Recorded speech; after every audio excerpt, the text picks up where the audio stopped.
ദൈവികമായ രക്ഷയും കരുണയും നമ്മുടെ പേരിലുണ്ടായിരിക്കട്ടെ.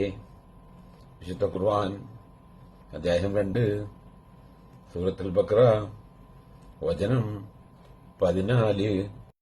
ബിസ്മില്ലാഹിർ റഹ്മാനിർ റഹീം. وَإِذَا لَقُوا الَّذِينَ آمَنُوا قَالُوا آمَنَّا وَإِذَا خَلَوْا إِلَى شَيَاطِينِهِمْ قَالُوا إِنَّا مَعَكُمْ إِنَّمَا نَحْنُ مُسْتَهْزِئُونَ. വിശ്വസിച്ചവരെ അവർ കണ്ടുമുട്ടിയാൽ അവർ പറയും, ഞങ്ങൾ വിശ്വസിച്ചിരിക്കുന്നു എന്ന്. അവർ തങ്ങളുടെ പിശാചുക്കളിലേക്ക് ചെന്ന് തനിച്ചായാൽ അവർ പറയുകയും ചെയ്യും, ഞങ്ങൾ നിങ്ങളുടെ കൂടെ തന്നെയാണ്, ഞങ്ങൾ അവരെ പരിഹസിക്കുന്നവർ മാത്രമാകുന്നു.